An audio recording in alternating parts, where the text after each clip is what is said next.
I recently bought a stamp and an embosser because I had the idea of really making my mark on my possessions as my possessions. This one says this copy belongs to Genosha Campbell, and this says the same thing, just the embossment. I actually wanted the stamp originally, and I was trying to, order it on Etsy, decide what I want. But then I saw there was an embossment version, and I liked that, so I kind of got this too. And I got started on embossing and stamping my CD collection. And that's how I'm going to show you my CD collection for 2025. So first on the list is my Marina and the Diamonds CD. I was kind of unsure if I was going to put the stamp or the embosser on the front or the back or not, but I decided to do it on the back. Okay, I'm gonna try and put it on the back. I don't think I want it on the front because I realized that because I recently got a CD that was completely clean. Like there was nothing, the booklet was completely clean. There was nothing on the front, and I realized how much I appreciated nothing being on the front, so it can be branded as mine, or it can just feel more like my possession, and I don't have to think about who possessed it before me, at least not when I look at the front. So I do want to make an indentation on the back instead. The design doesn't really leave a lot of space where I feel comfortable putting a stamp, so I am going to go in with an embosser. On it. Hopefully this works out. Oh dear.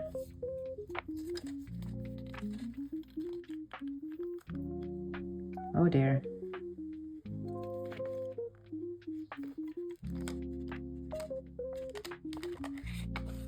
Oh, that's beautiful. Oh, that came out beautifully, right? This copy belongs to Genosha Campbell. That came out very nice. Next, I want to try my Coco Jones CD, and this is a signed CD I had bought.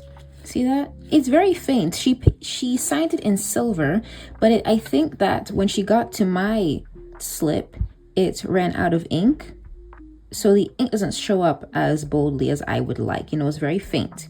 This is my copy of the many, I think 2,000 signed inserts she has. So I think it'd be a good idea to just have, again, to emboss it as my copy, just so it feels personal that way. Okay, I think this will be a good spot. I don't want it on the signature. I just want to indent, and hold on, and it really needs to come out good. And I hope I did this. Oh dear, I hope I got it the right way. Oh, look at that. This copy belongs to Genosha Campbell. That is perfect. That is very good. I'm very happy with that. Next, I have the Addison self-titled record, and look at the inside of the CD. Very gorgeous. The CD design is beautiful, okay? And this also has an insert, not signed, but she thought it was cool to put an insert, and I'm not mad at it. I'm thinking that I can probably indent this, and I don't have to worry about this. So let's just do that. Yeah. I'm glad. That's what it exists for, almost.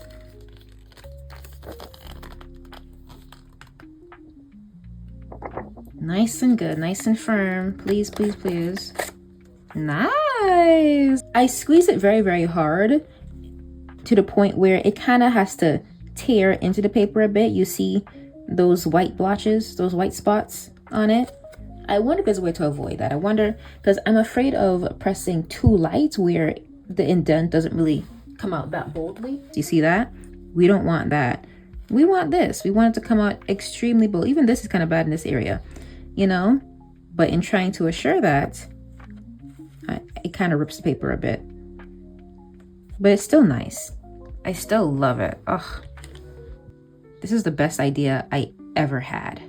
For Sabrina Carpenter, I have Short and Sweet. Her Christmas album, Cindy Hulu. No, Fruitcake. Fruitcake. Okay, with the song that is Cindy Lou Who. And then the alternative copy of Man's Best Friend, which I refuse to open.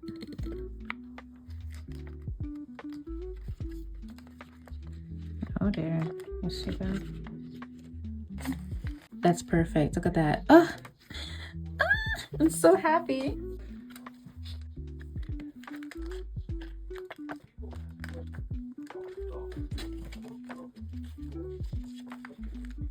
Oh dear. This is, oh, there you go. What I really enjoy about Sabrina Carpenter, or at least her team, I would say, her design team, that they already get it. They understand how to make a Sabrina Carpenter product feel personal. And I'm gonna bring up this CD again, okay? You see the lipstick marks?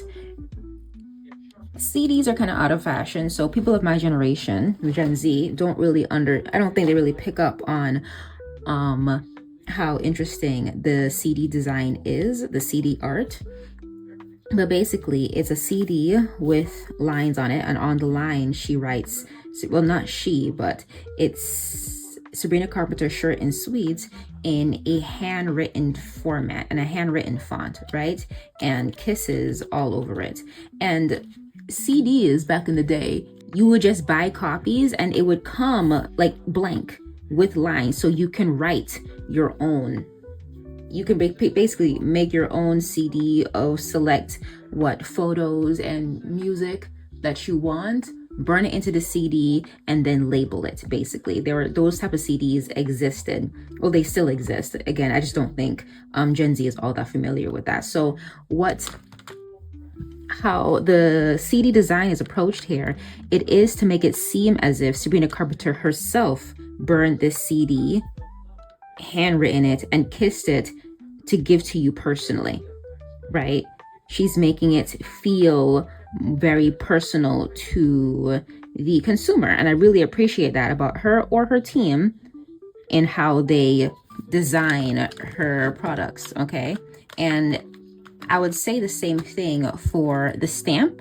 I'm going to open this and show you the stamp in the booklet. There we go. Very nice. Oh, I love my alternative cover. There, look, see that?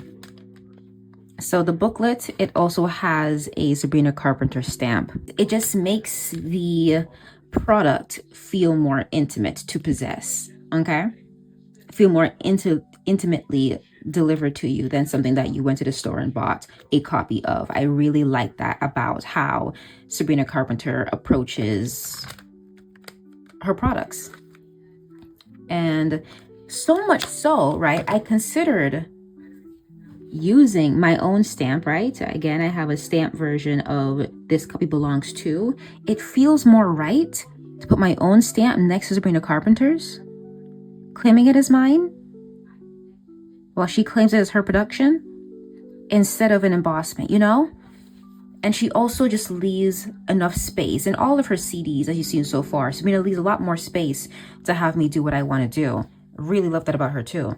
And I think, yeah, that's what I'm gonna do. Let me get my okay. Time to show off my stamp to you guys. It's very pretty. And hopefully it dries very well, you know? I'm not sure what to call this texture of paper. It's kind of lost on me, but I don't want it to smear. Let's go.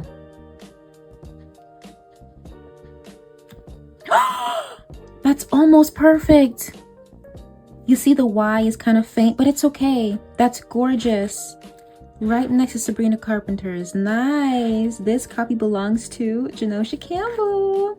And I also love the design on my CD than the other design where she has a dog on the director's chair. I wasn't too fond of that. I'm really fond of this, okay? Again, really glad I got my alternative copy of Man's Best Friend. And I'm gonna leave this open so this can dry properly. I'm really scared of having this smudge. I have the Olivia Rodrigo sister albums, or at least what I prefer to see as sister albums. Unlike Sabrina Carpenter, there's no space in the back. I love the cake though, but there is definitely no space in the back for me to use a stamp. So that's where I'm really glad I have this tool.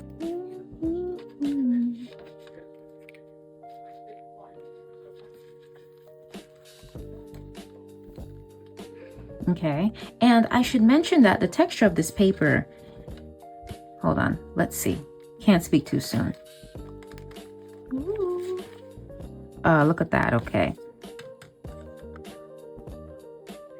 So, again, I wish I understood textures of the paper, but the texture of this paper is a certain way where you see how there's no white marks, right? It doesn't tear into the paper when I make my embossment. So when it comes to sour, no, is it sour? This is guts. When it comes to guts, I can't say the same for the texture of the sour. The back is definitely the usual paper texture for booklets like these. So there's a chance if I use the embosser, I might get some white marks.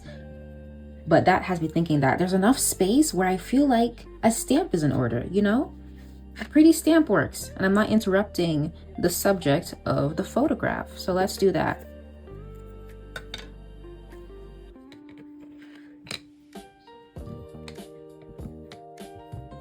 Okay, let's do that.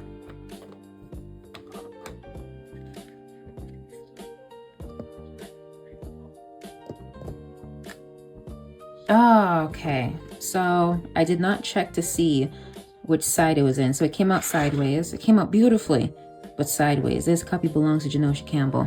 And it did smudge a little bit. Look at that. See that smudge? Yeah, it's okay though. It's okay. I have the Doja Cat record V, and I completely love it. Okay, this whole album is no skips. It's a perfect 80s record. I'm so glad. And it didn't do very well commercially, right? But I'm glad that we have a pure 80s Doja Cat sound before her label gets in between her creativity and starts making her only put out things that can make money. But this is fantastic. I love this record so much. Album of the year, at least for me.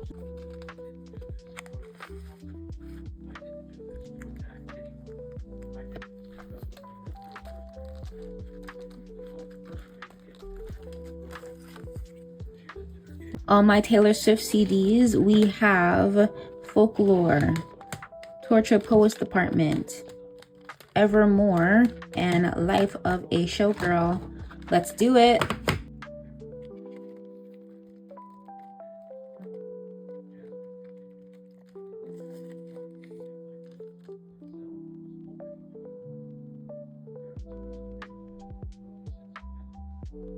My Lana Del Rey CDs, I have Chemtrails Over the Country Club, Norman effing Rockwell, Born to Die, and Blue Banisters. Okay, now mind you, Born to Die, Ultraviolence, Honeymoon, and Lust for Life are Lana Del Rey albums I had already listened to in full. I just listened to this in full in buying it.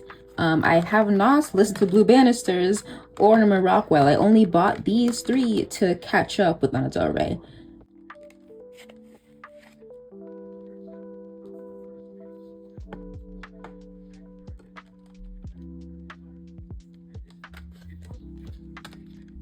Ooh, white space, white space. Let me get my stamp. Make sure I get the right side.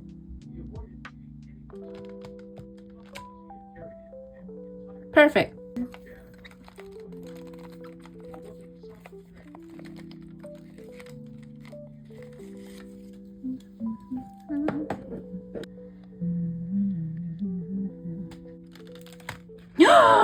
No, I did it the wrong way. No, it's this way. That's okay. Whatever. Okay, I have Ceremonials by Florence and the Machine. I think this came out when I was a teenager, and I remember listening to the songs over and over again. I would illegally download the songs. Police, please don't arrest me. And yeah, I would just listen to each and every song on this record. There's no skips for me. I loved it. And I was happy to just blast it past when buying the CD and listening to it. I kind of like fell in love with it.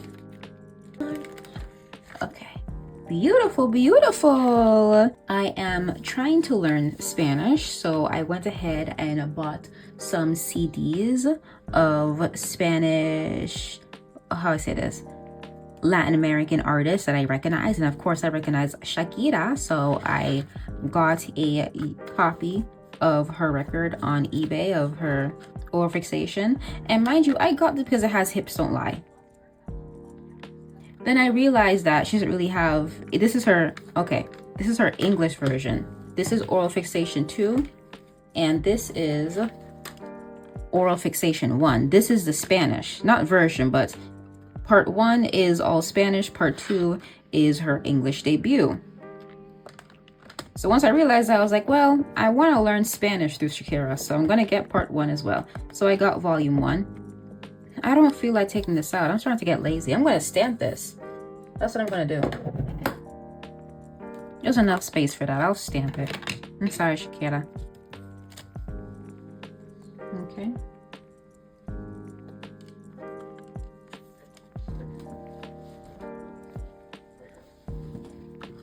There's Oral Fixation. It has a personal note, so I don't want to stamp it. There you go.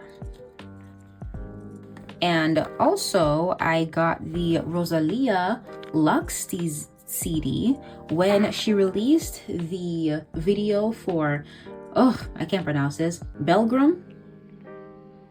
I was hooked. I was like, let me get this CD because she sounds like she's going to do something really, really different musically, and I'm definitely here for it. And I listened to the whole thing and I like it, and I definitely look forward to learning the Spanish parts.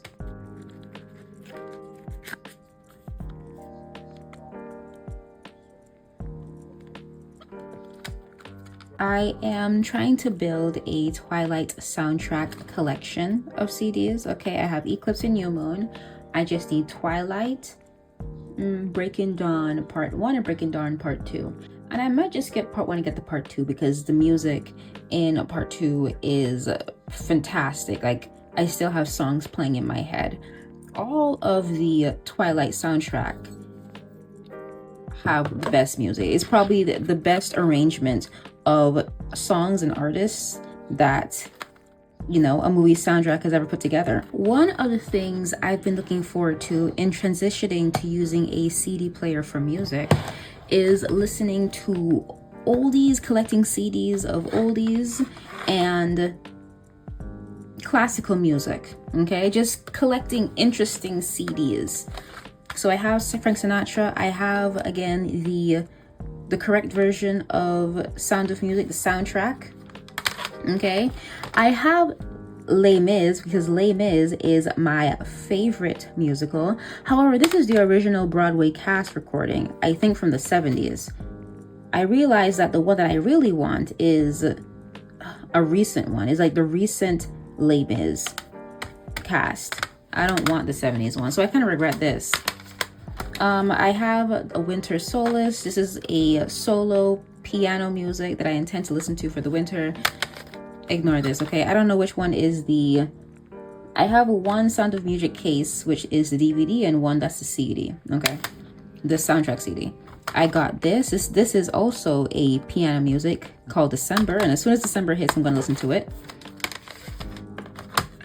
Okay. French. Another Frank Sinatra. And I thrifted all of these. I didn't buy them. I went to the thrift store and looked into their CDs and found some cool CDs. And this is Vivaldi. I've been listening to this too. I've been listening to this while I read the newspaper, and it's been helping me just get through it. Okay, so collecting classical music, getting familiar with classical music styles has been a plus in collecting CDs.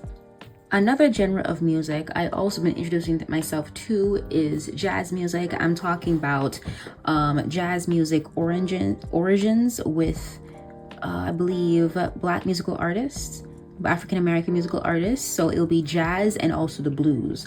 I have those CDs, but I have it buried under my collection of CDs, so I don't want to go into there and pick it out. But I want to mention that I did buy those at the thrift store as well. Okay, now let's get into my digi sleeves. Gatsby. I have Rachel, I can't pronounce her last name, Chichuri. This is the Gatsby, Great Gatsby soundtrack that I make sure to get, because if you don't know this about the Great Gatsby soundtrack, if you go on streaming, okay, $100 Bills is missing from streaming, and Back to Black is missing from streaming, because Back to Black was originally an Amy Winehouse song, and Amy Winehouse's father was okay with Beyonce, but was not okay with Andre 3000 being on the track. So they took it down for legal purposes.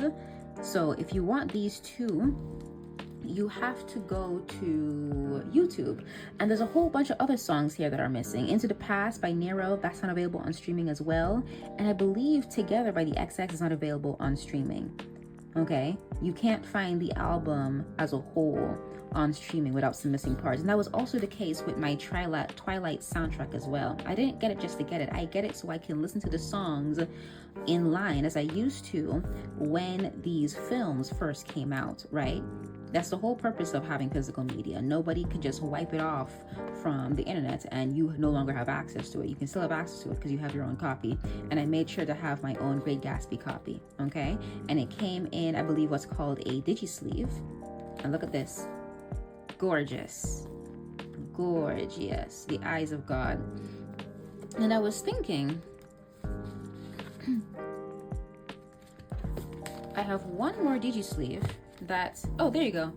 I also have Arctic Monkeys. Arctic Monkeys AM. Okay, this is also a record from my teens that is completely no skips. It's a complete genius of a record. So when I found out that, you know, longtime Arctic Monkeys fans didn't actually like this record, I was shocked, because I think it's absolutely perfect as a body of work. I love this record so much. It's a classic in my ears. But let's go back to the Gatsby. Okay, I was considering how I wanted to make a mark. Do I want to stamp it? Do I want to emboss it? Or do I want to put a sticker? I can emboss my sticker and I can plaster the sticker on it. And I feel like that's a good option for these digi-sleeves, you know? I don't think I want to emboss the digi-sleeve. But, you know, for the sake of the video, for the sake of trying something different, let's actually do that instead. Let's see. No, it didn't come out right. Look at that.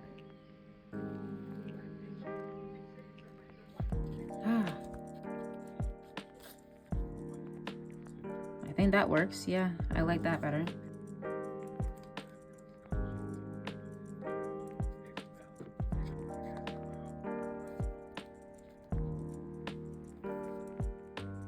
Gorgeous. So like I said, this is too low, but let's not waste a sticker. It's not that bad.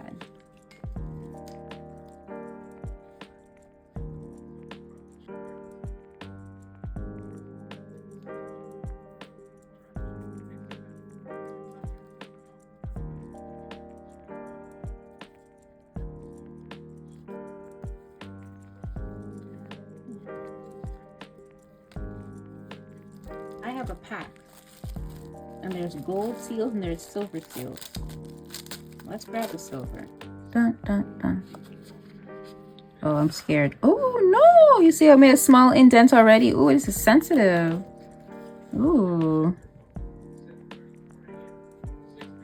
Let's do it.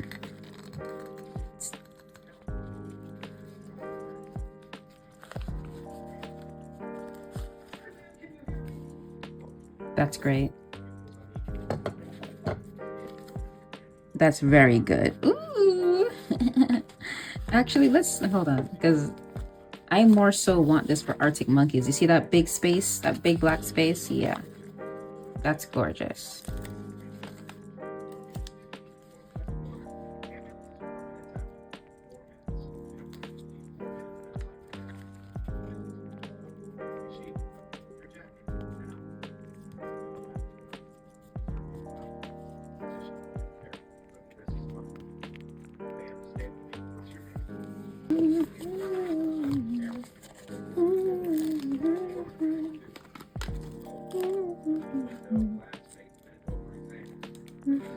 So whoever inherits this from me, okay, whether it's some children, don't think I'll be having children, or, you know, I pass away and people start a yard sale or donate my stuff to the thrift store, they can just peel this off. And listen, I think that's it I have to share. That's my collection for 2025. I will see you in the end of 2026 to show you what other CDs I got throughout the year. Okay, bye-bye.